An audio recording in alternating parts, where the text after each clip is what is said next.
26 जनवरी को किसान कह रहे हैं कि ट्रैक्टर रैली निकालेंगे। किसानों को कहना है कि लाल किले से लेकर इंडिया गेट तक निकालेंगे, लेकिन पुलिस कह रही है कि सुरक्षा के पहलू से अच्छा नहीं है, इसलिए हम आपको कोई और रास्ता दे देंगे, ईस्टर्न पेरिफेरल एक्सप्रेसवे है वो दे देंगे या कुछ और दे देंगे।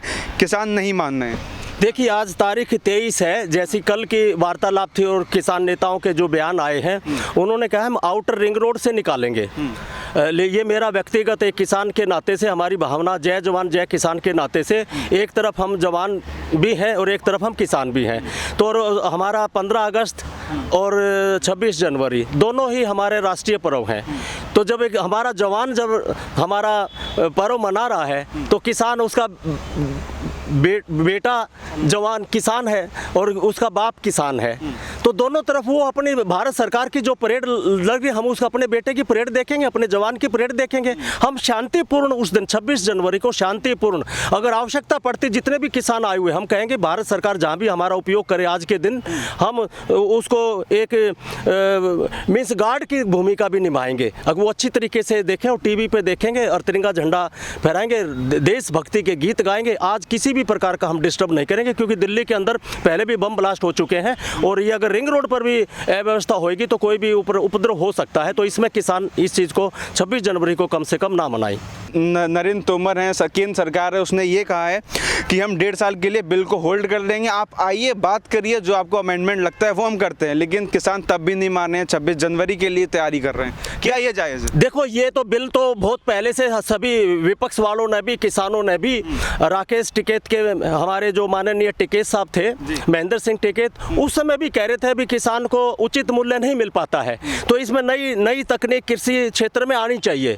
तो वो आई है, बनाए हैं बिल, लेकिन ये थोड़ा किसान को ना तो ठीक समय पे समझा पाए, क्योंकि पार्लियामेंट में भी ज़्यादा चर्चा हो नहीं पाई, राज्यसभा में भी हड़बड़ी में पास हो गया। तो जैसे लैंड एक्विजिशन बिल आया था, किसान सोच रहा था भी हमसे पूछेंगे और 3 महीने के लिए 4 महीने के लिए हमें सुझाव मांगेंगे। मैंने भी खुद दिया लैंड एक्विजिशन बिल में, फिर वो कच्चा बिल बनेगा, फिर राष्ट्रपति के साइन होने से पहले फिर 1 महीना हमें मिलेगा, तो आदान प्रदान हो जाता बहुत सारी चीज़ें। मान लीजिए इसमें 20 पॉइंट है, मैं समझता हूँ इसमें 12 पॉइंट ठीक मिलेंगे, जो वही किसान भी के भी है, वही सरकार के भी हैं, वही प्रतिपक्ष के भी हैं। मात्र 7-8 में कोई डिस्प्यूट होगा तो उसको मिल बैठ कर हम सॉर्ट आउट कर लेंगे। जी सर, एक जो सर्वे वाली कंपनी है, ट्रेडर्स बॉडी करके नाम है उसका, उसने ये एक सर्वे किया है, एक पूरा चिट्ठा निकाला है। उन्होंने कहा कि बीते 60 दिनों में जो किसान बॉर्डर्स पे बैठे हैं, उसमें पूरे देश का 50,000 करोड़ रुपए का नुकसान हो चुका है ट्रेड के मामले में। क्या किसान को ये चीज़ नहीं दिख रही है? अभी कोविड के कारण भारत की अर्थव्यवस्था थोड़ी निचले स्तर पे है, क्या किसान को ये नहीं देखना चाहिए? देखिए, जब पंजाब में आंदोलन जब शुरू हुआ था, वो एमएसपी केवल मात्र वो एमएसपी को लेके जा रहे थे। अगर भारत सरकार उसी समय जाग जाती और जब जैसे पंजाब से आंदोलन चला था, चूँकि एमएसपी का सबसे ज़्यादा नुकसान पंजाब को ही मिल रहा है, और जिसको खाने को और जिसको पता लग जाता कि हाँ इसमें लेने से मेरे को इजाफा हो रखा है और उसको ही नुकसान होने वाला है, तो सबसे पहले वही चिल्लाएगा। तो इस नाते से पंजाब को एमएसपी का 90% फ़ायदा तो पंजाब ही अकेला ले रहा था। अच्छी बात है, बड़े किसान भी हैं और वहाँ पर धान की पैदावार भी गेहूँ की अच्छी होती है और नई टेक्निक से वो करते हैं। कुछ मात्र फिर हरियाणा का, बाकी राज्यों को तो अभी पता ही नहीं था एमएसपी कहाँ क्या बला है एमएसपी की। दूसरी बात, अभी धान का जो भी रहा है, ये भारत सरकार भाजपा की आने से पहले कोई भी कारण रहा होगा, जो एमएसपी से ज़्यादा उसका मूल्य मिला है, धान पर ज़्यादा मिला, हो सकता है इंटरनेशनल मार्केट में डिमांड रही होगी, व्यापारियों ने विदेश में जो है निर्यात किया होगा, तो किसान को तो उसकी पॉकेट में पैसा आएगा तो बिल अच्छा है, पॉकेट में पैसा नहीं आएगा तो बिल खराब है। वो अंग्रेजी में बिल है, अब किसान नेता कह रहे हैं बिल खराब है, काला है, तो अच्छा भी काला ही होगा। तो सर देखिए, पूरा आंदोलन सिर्फ किसान नेता नहीं कर रहे हैं, तमाम किसान कर रहे हैं। अगर अभी आपने कहा कि बिल अंग्रेजी में, किसानों को पता ही नहीं, अगर किसानों को पता ही नहीं है तो वो खड़े क्यों? कि सिर्फ जो किसान नेता कह रहे हैं उनके बोलने पे चल रहे हैं क्या? देखिए, जो लीडरशिप होती है, चूँकि वो उनके लीगल एडवाइजर है, जो किसान जो नेता हैं उनके लीडर एडवाइज़र भी हैं। ये मैंने 1 महीना पहले भी कहा था कि मैंने कहा था भी 4 लीगल एडवाइज़र किसानों की तरफ से, 4 लीगल एडवाइज़र भारत सरकार की तरफ से, 1 वर्तमान जज और जो 1 रिटायर्ड जज किसान की तरफ से, 1 रिटायर्ड जज सरकार की तरफ से। केवल ये टेक्निकल विषय है, केवल जो इन्होंने बिल लेके आए हैं उस पर चर्चा, और भारत सरकार पूरे किसानों को, पूरे देश को समझाए कि ये बिल है और इनके लीगल एडवाइज़र इस पर ऐसे कह रहे हैं, उसके पूरी डिबेट करा दें वकीलों की। तो उसमें दूध का दूध पानी का पानी हो जाएगा। सर वकीलों की बात करिए आपने, सुप्रीम कोर्ट ने अभी हाल ही में कमेटी बनाई है, सुप्रीम कोर्ट ने कहा आप कमेटी से बात कर लीजिए। किसान कह रहे हैं कि कमेटी सिर्फ जो पक्षकार है सरकार के उनके साथ बनाई है, तो किसान तो उसमें भी नहीं मान रहे हैं। तो सरकार सर क्या करे, सरकार तो बीच में फंस गई ना। इसमें हमारा ये देखो, मेरा व्यक्तिगत हो सकता है मैं गलत भी हूँ, हमारा ये कहना था अगर कमेटी, सुप्रीम कोर्ट ने कमेटी गठित करी, सुप्रीम कोर्ट तो जजमेंट देने वाला है, माननीय सुप्रीम कोर्ट का हम आदर करते हैं, सभी करते हैं, सबसे ऊंचा है वो, चूंकि वो न्याय करते हैं। तो मैं भी बड़ी नम्रता से सुप्रीम कोर्ट को आपके माध्यम से ये कहना चाह रहा हूँ, हालांकि हम तो छोटे दिमाग के छोटे व्यक्ति, छोटे किसान हैं, दिल्ली के हैं, हमारा ये कहना था जब सुप्रीम कोर्ट ने कहता भी कमेटी गठित करने के लिए, तो 4 आदमी 4 किसानों के कहते वो अपने लीगल एडवाइजर कमेटी में देते, 4 वो भारत सरकार को कहते भी तुम भी अपने लीगल एडवाइजर एडवोकेट देना है या किसान देना है, 4 उनके होते, 8 हो गए, और एक जज वर्तमान में जो भी सुप्रीम कोर्ट के जज, और एक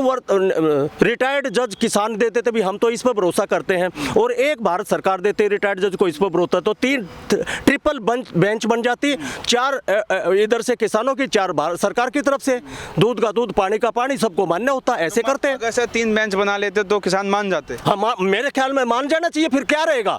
अरे बिल है, बिल को तो वो इंग्लिश में है, किसान का भी एडवोकेट है सुप्रीम कोर्ट का, जो भी उनको उनके प्रतिनिधित्व करते हैं वो किसानों का ही तो प्रतिनिधित्व करेंगे, तो कहाँ गुंजाइश रहेगी। ये बिल है, भारत सरकार का बिल है, पाकिस्तान का तो है नहीं, वो राष्ट्रपति, हमारे माननीय राष्ट्रपति का उसमें साइन है, एक एक बिंदु पर उस पर चर्चा होती और जैसे संशोधन की करती किसानों के उनके माध्यम से उसको ले आते। ठीक है सर, अब ये मुद्दा ठीक है, ये बात होगी। हम बात करेंगे 26 जनवरी को किसान कह रहे हैं कि ट्रैक्टर रैली निकालेंगे, किसानों को कहना है कि लाल किले से लेकर इंडिया गेट तक निकालेंगे, लेकिन पुलिस कह रही है कि सुरक्षा के पहलू से अच्छा नहीं है, इसलिए हम आपको कोई और रास्ता दे देंगे, ईस्टर्न पेरिफेरल एक्सप्रेसवे है वो दे देंगे या कुछ और दे देंगे। किसान नहीं मान रहे हैं। देखिए आज तारीख 23 है, जैसी कल की वार्तालाप थी और किसान नेताओं के जो बयान आए हैं, उन्होंने कहा हम आउटर रिंग रोड से निकालेंगे। ये मेरा व्यक्तिगत एक किसान के नाते से हमारी भावना, जय जवान जय किसान के नाते से, एक तरफ हम जवान भी हैं और एक तरफ हम किसान भी हैं। तो हमारा 15 अगस्त और 26 जनवरी दोनों ही हमारे राष्ट्रीय पर्व हैं। तो जब एक हमारा जवान जब हमारा पर्व मना रहा है, तो किसान उसका बेटा जवान किसान है और उसका बाप किसान है, तो दोनों तरफ वो अपनी भारत सरकार की जो परेड लग रही, हम उसका अपने बेटे की परेड देखेंगे, अपने जवान की परेड देखेंगे। हम शांतिपूर्ण उस दिन 26 जनवरी को शांतिपूर्ण, अगर आवश्यकता पड़ती जितने भी किसान आए हुए, हम कहेंगे भारत सरकार जहाँ भी हमारा उपयोग करे आज के दिन, हम उसको एक मीन्स गार्ड की भूमिका भी निभाएंगे। अगर वो अच्छी तरीके से देखें और टीवी पे देखेंगे और तिरंगा झंडा फहराएंगे, देशभक्ति के गीत गाएंगे। आज किसी भी प्रकार का हम डिस्टर्ब नहीं करेंगे, क्योंकि दिल्ली के अंदर पहले भी बम ब्लास्ट हो चुके हैं और ये अगर रिंग रोड पर भी अव्यवस्था होगी तो कोई भी उपद्रव हो सकता है। तो इसमें किसान इस चीज़ को 26 जनवरी को कम से कम ना मनाएं। मतलब जो किसानों की ये जिद है एक तरीके से कि हम वहीं मनाएंगे, तो वो गलत है, ये कहना चाहिए। नहीं, वहाँ तो उन्होंने मना कर दिया, जैसे आज की मैंने बताया, पहले वो कह रहे थे, लेकिन उनकी कमेटी की मीटिंग हुई थी किसानों की, जैसे आज 23 तारीख है, तो उन्होंने कहा नहीं हम परेड को डिस्टर्ब नहीं करेंगे, वो जो भी रूट है वो भारत सरकार का रूट है, जैसे है वो करें, उसमें हमारी कोई डिस्टर्बेंस नहीं रहेगी। हम केवल आउटर रिंग रोड पे करना चाह रहे हैं, आउटर रिंग रोड, उसमें हम नहीं जाएंगे। ये तो उन्होंने स्टेटमेंट दे दिया, आज 23 तारीख है ना, पहले वो कह रहे थे। जी सर, एक आखिरी सवाल, किसान नेता राकेश टिकैत की बात करेंगे इस सवाल पे।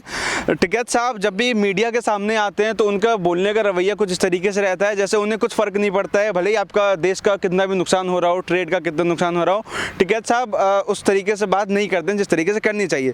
बहरहाल टिकैत साहब को एक बयान और आया था, उन्होंने कहा था अगर सरकार नहीं मानेगी तो बेल्ट के बक्कल से कुछ ऐसे मारने की बात भी करी थी, उस पर क्या कहेंगे? क्या किसान नेता जिसे पूरा देश देख रहा है इस वक्त, इस तरीके का बयान शोभनीय है?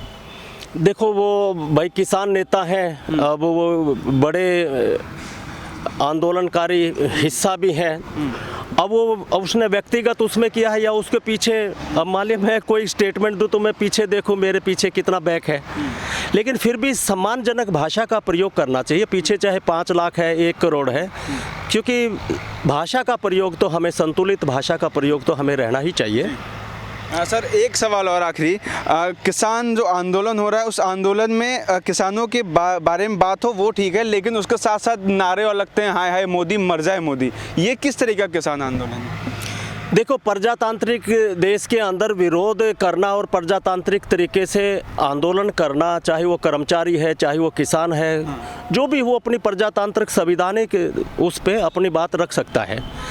लेकिन उस तरीके का करने प्रधानमंत्री वो सबके हैं, हमारे किसानों के भी प्रधानमंत्री हैं, सभी के प्रधानमंत्री हैं।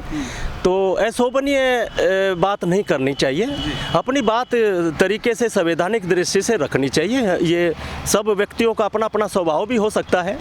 जी, तो आपने रामनिवास जी की बात सुनी। सर का कहना था इन तमाम मुद्दों पे जो किसान के मुद्दे चल रहे हैं, जो तमाम प्रश्न हैं, हो सकता है आपको जवाब मिल गए हों, हो सकता है ना मिले हों।